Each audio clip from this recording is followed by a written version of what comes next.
alabanza, que nuestra adoración suba delante de tu trono celestial, como solo tú te lo mereces. Oh, gracias, amado Dios.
Tu espíritu me guíe sin fronteras, más allá de las barreras, a donde tú me llames.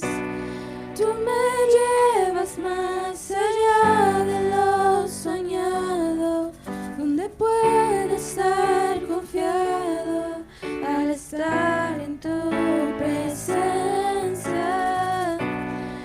Tu espíritu me guíe sin fronteras, más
pedimos tu lluvia, Señor, sobre cada uno de nosotros, Padre Santo.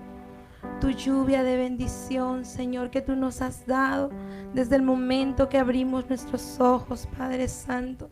Tú nos has dado la gran bendición. Tú has extendido tu misericordia, Padre Santo, el día de hoy, Señor. Y hoy nos vamos a unir junto con mis hermanos a decirte, Señor, haz llover sobre esta generación, Padre. Esta generación apasionada por tu presencia, Señor. Haz llover de tu presencia, porque te necesitamos, porque te anhelamos, Padre Santo. Por nuestro cuerpo necesita tu presencia, Señor. Hoy corremos delante de ti y te decimos, haz llover, Señor, sobre nuestras vidas. Haz llover sobre nuestras vidas, Señor. Haz llover, Padre Santo. Abre las ventanas de los cielos, Señor, y derrama bendición sobreabundante sobre nuestras vidas. Oh, Señor, es solo tu presencia que anhelamos y que necesitamos. A nada más necesitamos sino solo tu presencia. Haz llover. Vamos a cantar, vamos a adorar y vamos a decirle, haz llover, Señor, haz llover, Señor. No te quedes callado allá donde estás. Abre tu boca en melodía de adoración a Él, porque Él se merece tu adoración. Y dile, haz llover, Señor. Inunda mi hogar de tu presencia. Inunda mi hogar con tu fragancia hermosa, Señor. Y haz llover tu bendición. Que tu Santo Espíritu sea fluyendo, Señor, sobre cada vida. Que tu Santo Espíritu sea derramándose, Señor, ahí a donde están, Padre Santo. Y que podamos cantarte y podamos decirte, haz llover, Señor, haz llover, Padre Santo. Oh, amado Dios, haz llover, Señor.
Abre las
llover sobre esta generación que te necesita y que te anhela. A llover sobre cada hijo, a llover sobre cada padre, a llover sobre cada madre, a llover, Señor, tu bendición sobreabundante, Señor. Es tu presencia la que anhelamos, es tu presencia la que necesitamos. Y te decimos, Señor, haz llover. Dígaselo con todo su corazón. Dígale, haz llover, Señor. Haz llover. Abre las puertas del cielo. Haz llover.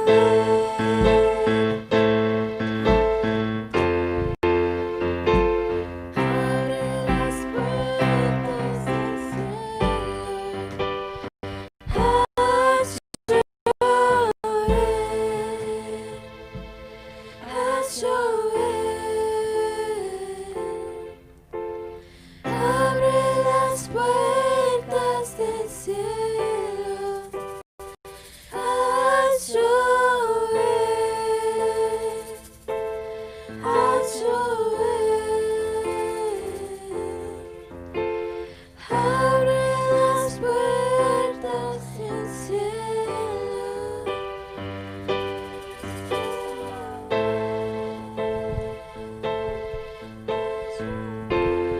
Gracias damos al Señor por esta mañana. Queremos saludar a todos. Estamos contentos de poder alabar y bendecir el nombre del Señor y escuchar qué bueno, qué grande, qué maravilloso es el Señor. En esta mañana nosotros tenemos una palabra que estoy convencido que va a seguir edificando su corazón. Recordándole, la semana anterior habíamos hablado acerca de la llave de Daniel, como la llave que nos permite entender los acontecimientos finales. Y es muy fácil desviarse y suponer tantas cosas. Hoy vamos a aprender, y quisiera que más bien hoy sea como una especie de estudio bíblico, porque vamos a aprender principios importantes para poder entender, interpretar correctamente la palabra, la profecía, los últimos tiempos. Y usted puede ver allí que Daniel fue un hombre que Dios usó para interpretar los sueños de otros. Interpretó los sueños de Nabucodonosor, como veíamos la semana anterior. Y en esta ocasión vamos al capítulo número 7 de Daniel, en donde nosotros podemos ver algo que ya no tuvo que interpretar a otros, sino que él mismo tuvo visiones y necesitó un intérprete. Esto es lo precioso de la palabra. Mire, qué importante, Dios no le muestra las cosas a cualquier persona. Dios no nos muestra las cosas solamente porque pensamos que lo merecemos. Son personas que estaban en una comunión, en un tiempo. Escuche, estamos en el capítulo 7 de Daniel. Recuerde que en el capítulo 2 tuvo un sueño Nabucodonosor. Ese le promovió a Daniel. Sin embargo, cuando ya vimos que etapas difíciles como pasaron los 3 hebreos en el horno de fuego, vimos etapas difíciles en las cuales ya Belsasar, el último rey de Babilonia, tuvo esa visión que vio escrito en la pared Mene, Mene, Tekel, Uparsin, y también ya entraron en este momento, digamos, gobernar los persas. Los medo-persas conquistaron Babilonia. Pero sin embargo, cuando llegamos al capítulo 7, usted ve que está hablando en el primer año del reinado de Belsasar, el último rey de Babilonia. Quiero decirte que Daniel no es un libro que se escribió en forma cronológica, más bien es un libro que la primera parte, los primeros 6 capítulos tienen que ver con historia de Nabucodonosor y los reyes y los acontecimientos, pero hay profecía inmersa. Sin embargo, desde el capítulo 7, Daniel empieza a desenredar el misterio profético, y por eso es muy importante que entendamos este capítulo 7. Porque el capítulo 7 es como la llave que nos conecta la historia con la profecía. Y dice así, Recuerden, Belsasar fue el último rey. En los capítulos anteriores vemos que Belsasar ya murió. ¿Y por qué en el 7 está hablando? Porque está reconstruyendo la historia Daniel. Por lo tanto, dice en el versículo 1, en el primer año del reinado de Belsasar en Babilonia, Daniel tuvo un sueño y visiones mientras yacía en su lecho. Dale a entender que estaba como enfermo. Entonces puso por escrito lo más importante de su sueño, es decir, que no escribió todo el sueño. Imagínense qué soñaría si lo más importante resulta ser algo que le causó mucho temor. Versículo 2 dice, y esto es lo que escribió. Durante la noche tuve una visión y en ella veía al gran mar agitado por los 4 vientos del cielo. Del mar salían 4 bestias enormes, cada una diferente de la otra. La primera de ellas se parecía a un león, pero sus alas eran las de un águila. Mientras yo la observaba, le arrancaron las alas, la levantaron del suelo y la obligaron a pararse sobre sus patas traseras como si fuera un hombre, y se le dio un corazón humano. La segunda bestia que vi se parecía a un oso. Se levantaba sobre uno de sus costados y entre sus fauces tenía 3 costillas. A esta bestia se le dijo, levántate y come carne hasta que te hartes. Ante mis propios ojos vi aparecer otra bestia, la cual se parecía a un leopardo, aún 4 alas, como las de un ave. Esta bestia tenía 4 cabezas y recibió autoridad para gobernar. Verso 7 dice, después de esto, en mis visiones nocturnas vi ante mí una 4ª bestia, la cual era extremadamente horrible y poseía una fuerza descomunal. Con sus grandes colmillos de hierro aplastaba y devoraba a sus víctimas para luego pisotear los restos. Tenía 10 cuernos y no se parecía en nada a las otras bestias. Mientras me fijaba en los cuernos, vi surgir entre ellos otro cuerno más pequeño. Por causa de este fueron arrancados 3 de los primeros. El cuerno pequeño parecía tener ojos humanos y una boca que profería insolencias. Mientras yo observaba esto, se colocaron unos tronos y tomó asiento un venerable anciano. Su ropa era blanca como la nieve y su cabello blanco como lana. Su trono con sus ruedas centellaban como fuego.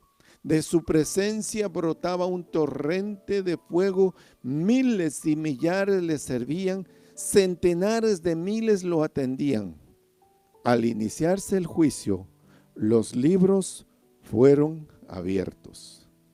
Si usted leyó conmigo esto, tal vez su mente se lo, ¿y qué quiere decir esto?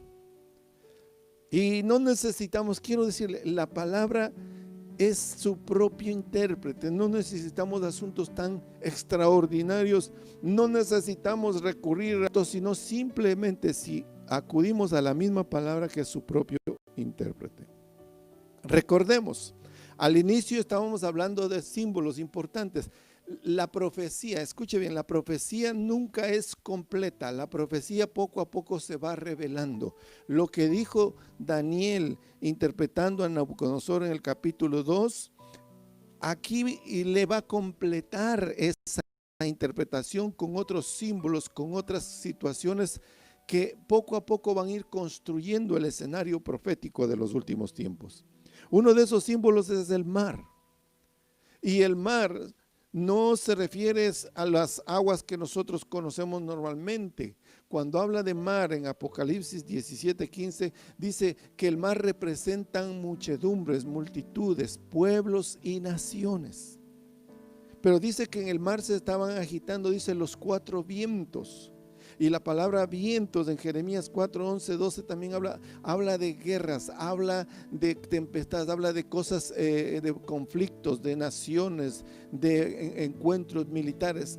Entonces ya podemos tener una idea cuando habla de que estaba en el mar. Muchos interpretan también este pasaje, dice que en el gran mar, refiriéndose a que estaban, es un escenario profético que se dará en los días finales en el mar Mediterráneo. Es posible que allí se junten para esa gran batalla que se tratará más adelante, pero también habla de bestias. Y quiero decirle que la clave aquí es esa palabra, bestias.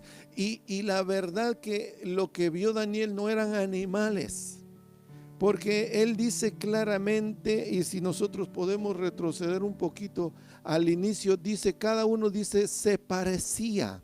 En la versión Reina Valera dice, como un leopardo, como un león, como un oso.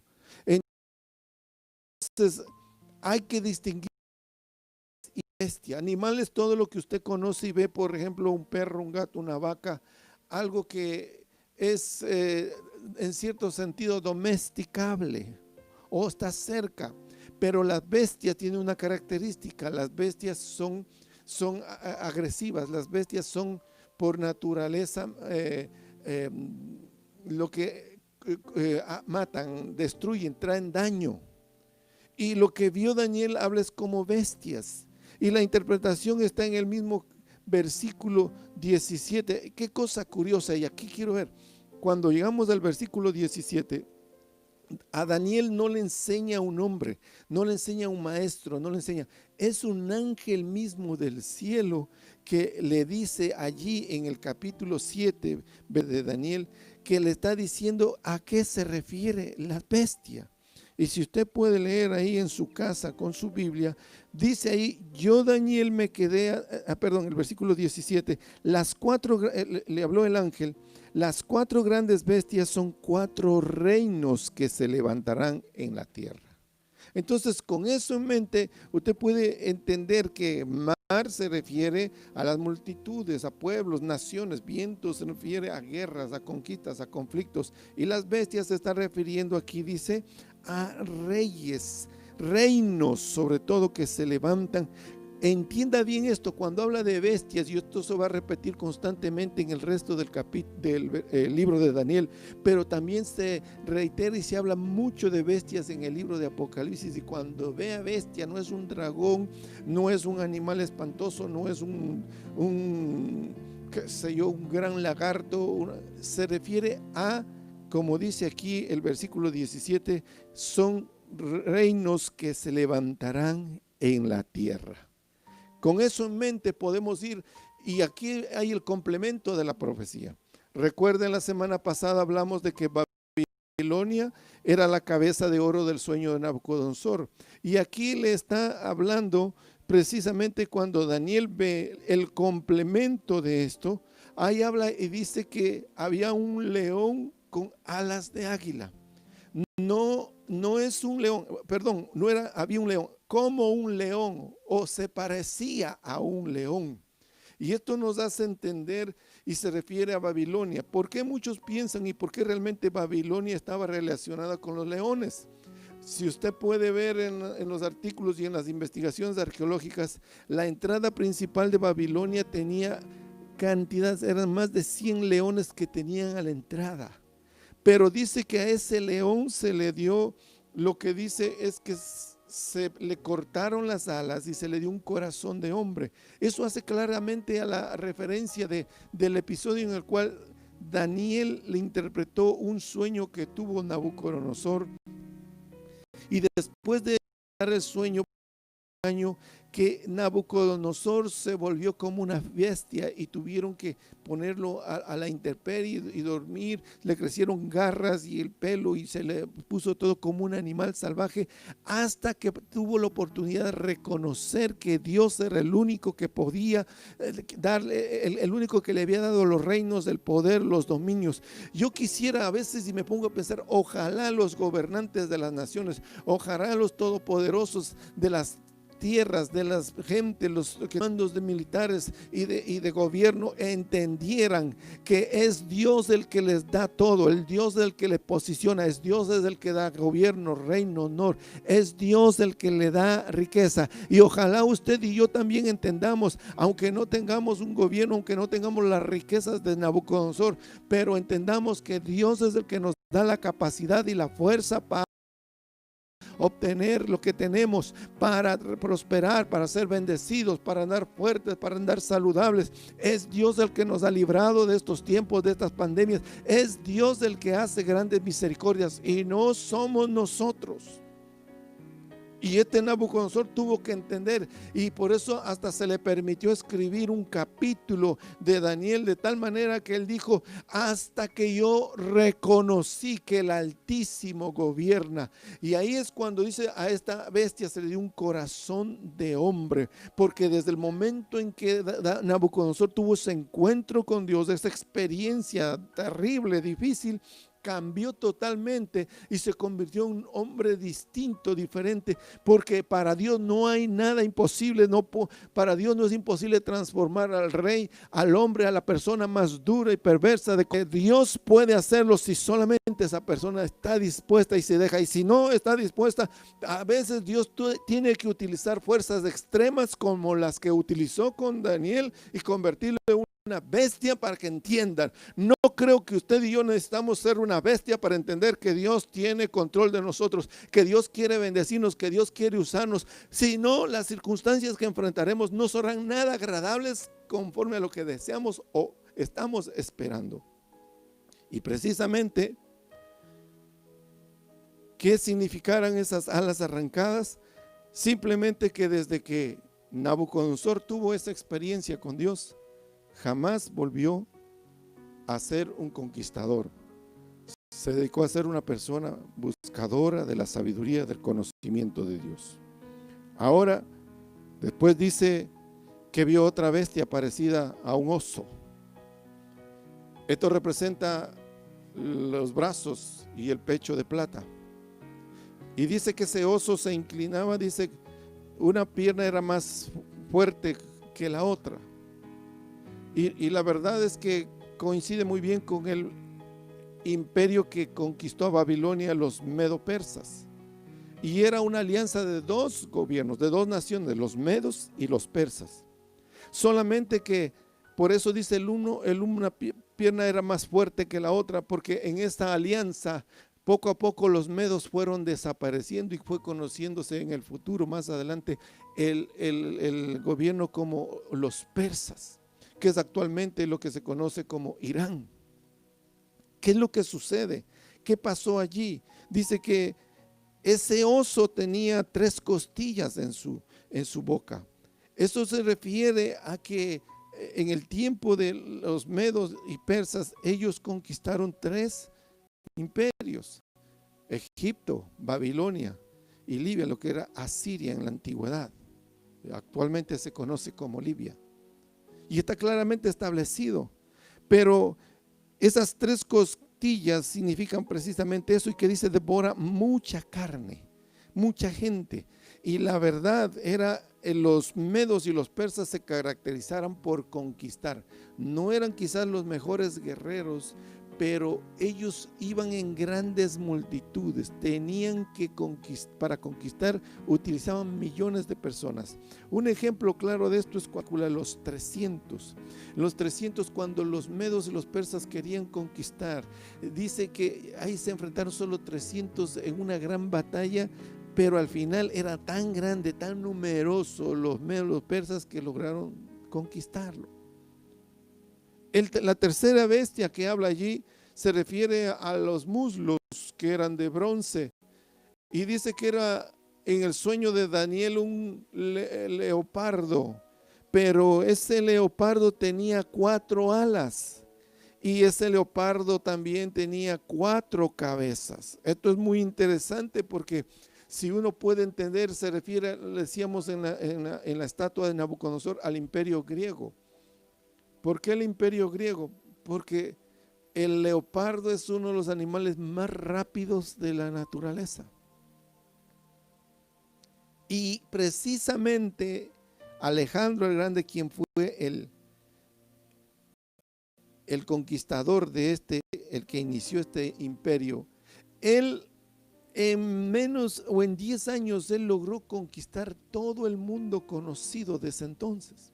Fue tan rápida las hazañas y la habilidad que tenía, porque el ejército que tenía Alejandro no era tan grande, tan numeroso, pero tenía una capacidad y una habilidad para conquistar, y conquistó tantos reinos. El problema, porque aquí aparece 4 cabezas, que Alejandro murió muy joven. Muchos dicen que murió de una enfermedad conocida, parecida al SIDA, porque era un homosexual y también era muy dedicado a los vicios, a las pasiones, que cuando ya conquistó todo no tenía nada más que hacer, vivió una vida desenfrenada y murió tan rápido como a los 33 años. Y cuando él murió, 4 de sus generales se hicieron con el reino, es decir, que el reino griego se dividió en 4, y esto es lo que se refiere a esas 4 cabezas, porque en su tiempo Casandro, que quedó en Macedonia y al oeste de Grecia, Lisímacos dice que se quedó en Tracia y en las partes de Asia, Ptolomeo se quedó con Egipto, Libia, Arabia y el sur de Palestina, y Seleuco se quedó en Siria y el resto del dominio oriental. Es decir, sus generales se apoderaron del reino, y por eso dice que tenía 4 cabezas y 4 alas. Las alas porque era muy rápido, las alas significan velocidad, las alas significan rapidez, y era muy rápido para conquistar, y alcanzó ese periodo y se quedaron sus 4 reinos. Pero luego después dice Daniel que tuvo un sueño de una bestia tan terrible que dice que él no sabía cómo describirla. No le compara con un león, con un leopardo, con un rinoceronte, no le compara, simplemente dice que era una bestia terrible, que no tenía palabras de animal humano para poder describirle, espantosa y terrible. Y nosotros decíamos que se relaciona con las piernas, que corresponde al Imperio Romano. ¿Por qué el Imperio Romano? En primer lugar, porque fue el imperio que más tiempo gobernó. Son más de 500 años que estuvo en el poder los romanos. Ahora, las características de los romanos es que ellos constantemente, porque dice que tenían sus dientes como de hierro y tenía 10 cuernos. Roma recibía esa idéntica descripción del sueño del hierro mezclado, el hierro como las piernas de hierro que aparece en la estatua de Daniel. Y se le llamó simplemente una bestia espantosa. 10 cuernos son 10 reyes, 10 cabezas que tuvo la civilización romana, de las más importantes. Pero lo sorprendente de ese cuerno, y allí quiero ir, dice que de ahí, de esos 10 cuernos, surgió uno pequeño y que hablaba grandes cosas, que habría tremendas blasfemias. Tal es las blasfemias, tal es el impacto que causa este cuerno pequeño en Daniel, que dice que Daniel se enfoca al final del libro, de este capítulo, más en ese cuerno y en las cosas que hablaba que en todo lo que viene. Pero al final de lo que leímos del versículo 11, dice que cuando vio a los ancianos de días, vio allí que él abría unos libros. Y yo quiero detenerme ahí, porque esto es lo que vamos a ver los gobiernos, lo vamos a ver más detalladamente, y lo que representa para los tiempos finales. Pero yo quiero que nos detengamos algo. ¿De qué les sirve a usted entender los tiempos finales? ¿De qué les sirve a las personas conocer todos los datos apocalípticos, las interpretaciones, ser un experto conocedor de las fechas, de los meses, de los años, de las profecías, si no hay un detalle, que este es precisamente la razón de esta mañana? El Señor le enseñó a Daniel de que fueron abiertos los libros, y Dios quiere enseñarnos la importancia de los libros, porque de eso depende el resto de nuestra vida cristiana. En la Biblia habla por lo menos de 3 o más libros. La Biblia dice libros, yo no puedo decir que son 3 ni 5. La Biblia dice libros, pero por lo menos quiero hablar hoy de 3 libros. que tienen que ser abiertos. Y escuche bien, porque esto es muy importante. En Apocalipsis 20:12, vi también a los muertos grandes y pequeños delante del trono. Dice, se abrieron unos libros y luego otro, que es el libro de la vida. Los muertos fueron juzgados según lo que habían hecho, conforme a lo que estaba escrito en los libros. Escuche bien, todo lo que nosotros hacemos, todo lo que nosotros decimos, todo lo que nosotros estamos, lo bueno y lo malo fueron escritos, y todos los pecados que cometen los hombres son escritos con lujo de detalles. Y dice la Biblia que un día nos presentaremos delante de Dios, y lo que estaba aún en oculto, lo que usted lo ha hecho, que quizás no sabe ni su mamá, ni su esposa, ni nadie, lo más oculto, dice, lo será revelado y será expuesto. Y ese libro dice, versículo Eclesiastés capítulo 12 verso 14, pues Dios traerá toda obra a juicio juntamente con toda cosa encubierta, sea buena o sea mala. Y dice Mateo 12:36, el Señor Jesús hablando con los hombres aquí en la tierra cuando atravesó estos tiempos en Palestina, dijo, de toda palabra ociosa que hablen los hombres, de ella darán cuenta en el día del juicio, porque por tus palabras serás justificado, o por tus palabras serás condenado. Otras palabras, lo que está diciendo es que cada cosa que usted dice, cada cosa que usted hace, cada cosa, cada palabra, cada pecado, cada pensamiento, todo está registrado, y hay un libro de pecados en donde tienen que ser evaluados. Cada uno de nosotros, lo que hemos hecho, está completamente registrado allí, y algún día tendremos que dar cuentas. Esto como que asusta. Yo no quisiera que la gente se enterara todo lo que yo hice. Yo no quisiera que el mundo se enteraron, los noticieros sacaran toda mi vida, mi historia, y eso resulta ser muy vergonzoso. Desespere, porque hay una solución para eso, porque la Biblia también nos habla de un segundo libro, que es el libro de las memorias. Este libro a mí me encanta, el libro de las memorias, y este libro es muy importante. ¿Por qué es importante este libro de las memorias? Dice en Malaquías 3:16, los que temían al Señor hablaron entre sí, y Él los escuchó y les prestó atención. Entonces escribió en su presencia un libro de memorias de aquellos que temen al Señor y honran su nombre. Escuche bien esto. Hay un libro llamado el libro de las memorias. Un libro que en donde está los que temen al Señor, los que aman a Dios. Ahí en ese libro está escrito todo lo que nosotros estamos haciendo. Escuche, esto es muy importante. Delante de ese libro está escrito cualquier cosa, todas las obras de piedad, todos los que temen al Señor, todos los que aman, todos nuestros actos de fe, todos nuestros actos de amor, están registrados en ese libro. Todos aquellos que han hecho cosas, la obra que usted hace, el servicio que usted presta, el trabajo, los actos de consagración, los tiempos de compasión expresada, todo padecimiento, todo sufrimiento, todo eso está escrito en el libro de las memorias. Dios no se olvida de ninguna obra buena que usted hace.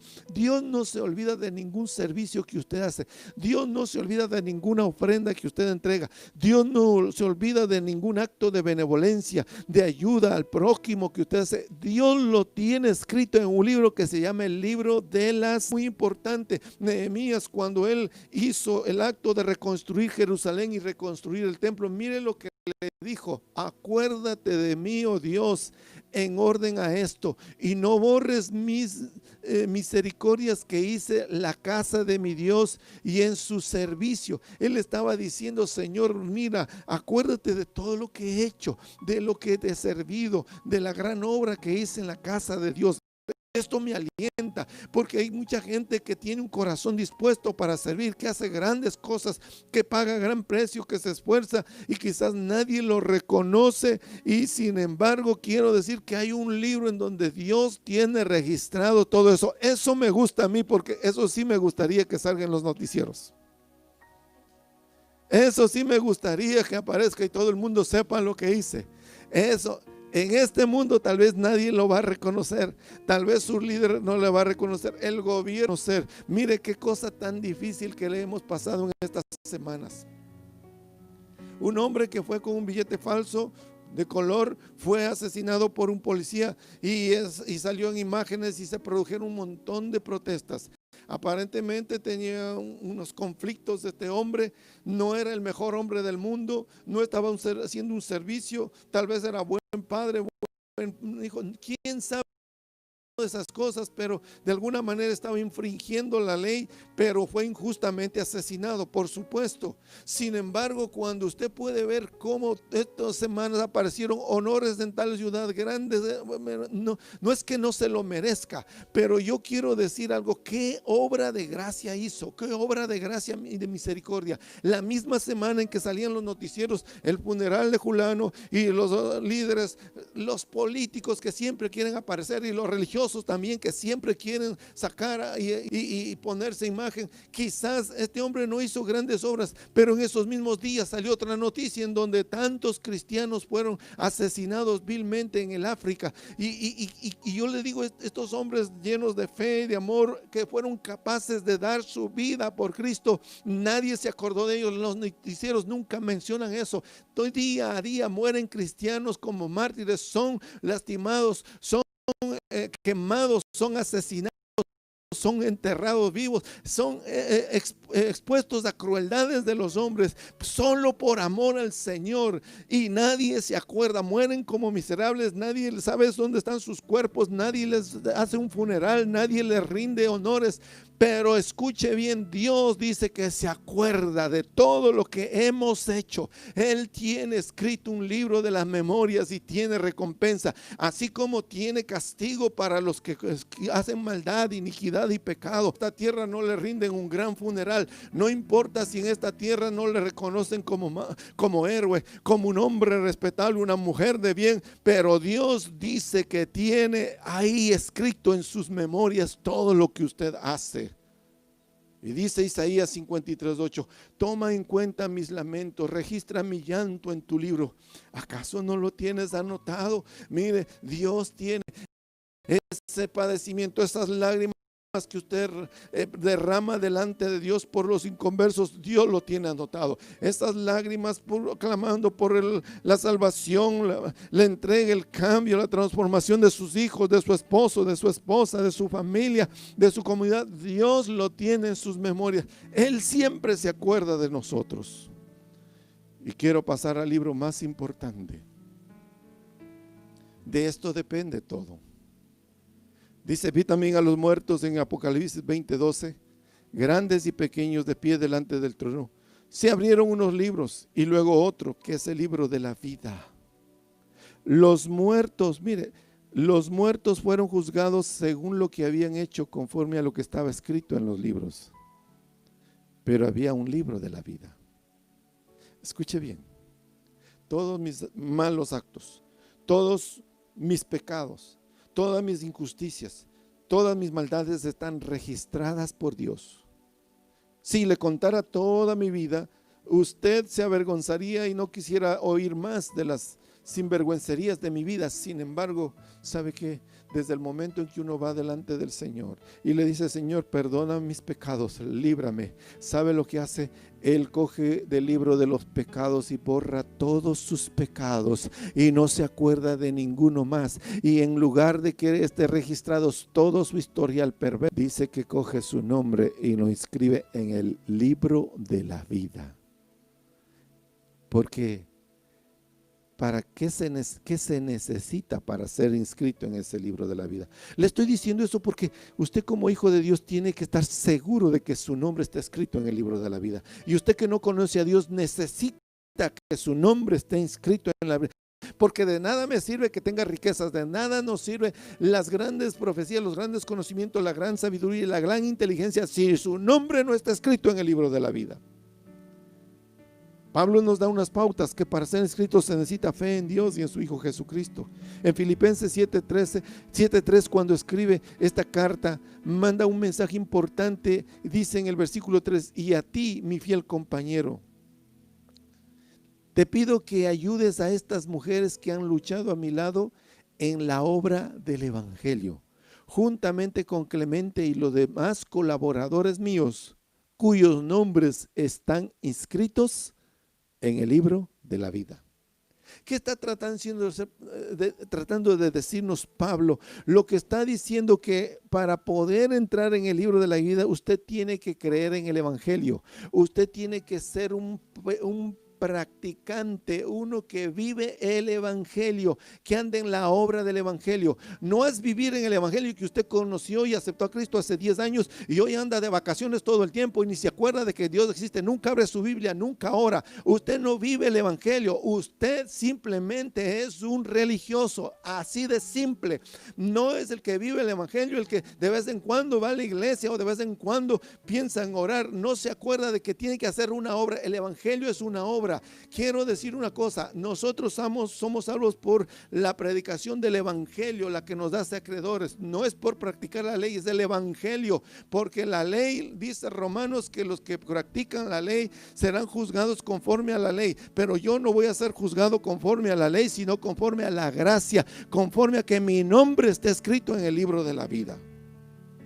Pero también dice en Apocalipsis 21:27, nunca entrará, se refiere al cielo, se refiere al reino de Dios, nunca en la ciudad nueva, en la ciudad celestial, nunca entrará en ella nada impuro, ni los idólatras, ni los farsantes, solo aquellos que tienen su nombre escrito en el libro de la vida, el libro del Cordero. Yo no sé si usted se está preguntando, ¿y cómo sé que si mi nombre está inscrito ahí? ¿Cómo sé si está mi nombre ahí escrito en el libro de la vida? Pastor, por favor, dígame cómo sé. Usted es el único que debe saber, pero le quiero contar una experiencia que tuvo Moisés. Moisés, cuando vio que el pueblo pecó, se puso intercelante de Dios. En el capítulo 3 de Éxodo, versículo 31, dice: volvió entonces Moisés para hablar con el Señor y le dijo: ¿qué pecado tan grande ha cometido este pueblo al hacerse dioses? ¿Se acuerda que hicieron ídolos? Entonces, dioses de oro, dice el versículo 32. Sin embargo, mire lo que le dijo Moisés a Dios: yo te ruego que les perdones su pecado, pero si no vas a perdonarlos, mire qué corazón de intercesor que tenía Moisés, porque dice: si tú no vas a perdonarlos, bórrame del libro que has escrito. El Señor le respondió a Moisés: solo borraré de mi libro a quien haya pecado contra mí. Es más, mírenme, escuche, ¿cuántos de nosotros estarán diciendo y rogándole: Señor, escribe mi nombre en el libro de la vida? Pero un hombre de Dios, un intercesor como Moisés, le digo: Señor, si no vas a perdonar a este pueblo, borra mi nombre del libro. Pero el Señor le dijo: tú ve y lleva al pueblo al lugar del que te hablé. Delante de ti irá mi ángel. Llegará el día en que deba castigarlos por su pecado y entonces los castigaré. Por eso quiero decirlo: ¿cómo usted puede saber que tiene su nombre escrito en el libro de la vida? Es porque es una persona que tiene fe, fidelidad a Dios. Apocalipsis 3:5, cuando habla de las 7 iglesias, dice: el que salga vencedor. Escuche, hay que salir vencedor de esta batalla. Hay que salir vencedor en las pruebas, en las dificultades, en la vida cristiana. El que salga vencedor se vestirá de blanco. Jamás borraré su nombre del libro de la vida, sino que reconoceré su nombre delante de mi Padre y delante de sus ángeles. En otras palabras, usted no tiene su nombre escrito en la Biblia hace 10 años y por eso ya tiene derecho. Dice que puede ser borrado ese nombre. Se necesita fidelidad, se necesita permanencia, y como dice, el que salga vencedor, el que persevere, el que continúe, el que insista, el que a pesar de las pruebas no retrocede, el que a pesar de las circunstancias adversas no retrocede, el que a pesar de las dificultades sigue firme, el que a pesar de las críticas, de las persecuciones, de las tentaciones, a aparentes situaciones difíciles que nos presente o complicadas, sigue creyendo, sigue sirviendo, sigue buscando y no se cansa de estar delante de Dios y no se avergüenza de reconocer que Jesucristo es el único Rey y no tiene temor, aunque se le burlen, aunque le hagan bullying o se hagan mofa, de reconocer que Jesús es dueño de su corazón. Ese estará siempre delante de mi Padre, dice. Por eso Jesús hizo esta advertencia. Y esta es la advertencia que yo quiero decirle. Los discípulos vinieron con un reporte espiritual tremendo. Los demonios se sujetaban, echaban fuera de demonios, sanaban enfermos y hacían milagros y prodigios. Y cuando vinieron, dice que el Señor se regocijó, se alegró de ver cómo eran usados sus discípulos. Pero también añadió lo siguiente en el versículo 20 de Lucas 10. Pero no os regocijéis de que los espíritus se os sujetan, sino regocijaos de que vuestros nombres están escritos en los cielos. Termino con esta pregunta. ¿Usted ya está seguro de que tiene su nombre escrito en los cielos? ¿O usted pensaba, bueno, ya acepté al Señor hace 10 años, hace 3 años, hace 1 año, hace 6 meses? No le pregunte eso. ¿Está seguro de que usted tiene su nombre escrito en los cielos? Vive una vida de fe, una vida de fidelidad, una vida vencedora, una vida de servicio, una vida de comunión con Dios, una vida que agrada a Dios. Porque es fácil creer que está inscrito su nombre, pero sería lo más triste del mundo que usted pase toda su vida creyendo que es salvo, creyendo que su nombre está en los escritos en los cielos, y cuando quizás hace tiempo que ya se borró ese nombre de allí. La salvación es seria. La salvación es por gracia, pero no podemos abusar de la gracia. No somos salvos por las obras, no hacemos obras para ser salvos, pero apreciamos tanto el sacrificio de Jesús que valoramos esa salvación y tratamos de honrarla en la mejor manera que podamos y hacer lo que más esté a nuestro alcance por agradarle a Él, no para ser salvos, sino por gratitud a esa gran salvación que Él nos entregó en la cruz del Calvario. Quiero animarle que usted allí ore, donde usted se encuentra. Si usted no ha conocido al Señor, esta es la oportunidad de decir: Señor, perdona mis pecados. Sí, dígale: Señor, perdona mis pecados. Lávame, Señor, de todas mis maldades. Reconozco que no he vivido una vida justa, correcta, recta delante de ti, pero hoy quiero pedirte, Señor, que tengas misericordia de mí. Acabo de recibir esa palabra que dice que es por gracia. Dame tu gracia, dame ese favor. No merezco salvación, pero tú dices que te la pidamos y tú nos las das gratuitamente. Y quiero, Señor, que me ayudes a honrar tu nombre de esa manera. Pero también, si usted se ha apartado, si usted sabe que aunque usted es un cristiano, aunque usted recibió a Cristo, vive una vida apartada, vive una vida sin comunión, sin búsqueda, sin perseverancia, sin investigación, sin devoción de Dios, este es el momento de decir: Señor, por favor, si has borrado mi nombre, ayúdame y ten misericordia de mí. Porque de nada sirve que yo pueda entender misterios y profecía si lo hago con un corazón cuyo nombre ha sido borrado del libro de la vida. No podemos interpretar los misterios de Dios si tenemos un corazón incorrecto. Porque las cosas espirituales se deben discernir espiritualmente conforme a la palabra de Dios, no conforme a nuestros caprichos, razonamientos, conocimiento o experiencia humana. Solo es Dios el que nos da la capacidad para hacerlo. Por favor, libra a tus hijos, a tu pueblo, que volvamos a ese tiempo de entender, de buscar y de disfrutar de esa comunión contigo, que son los mejores tiempos y más maravillosos que nos has preparado. Te rogamos que bendigas a tu pueblo y gracias te doy en el nombre de Cristo Jesús. Amén. Le agradecemos por su presencia, su sintonía y espere la próxima semana el desenlace de este pasaje. Bendiciones.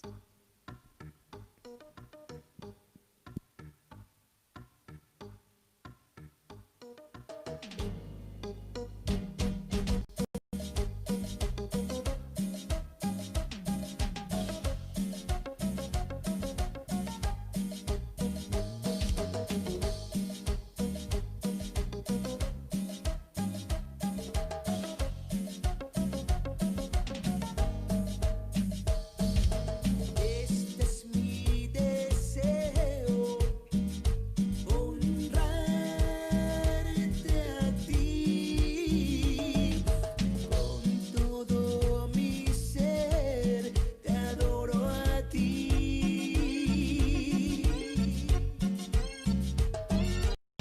Con todas mis fuerzas te alabaré. Mi adoración eres tú, solo tú. Hoy te rindo mi ser, te doy mi corazón. Yo vivo solo por ti, en cada palpitar, mientras hay aliento en mí. Dios, haz tu obra en mí, hoy te rindo mi ser.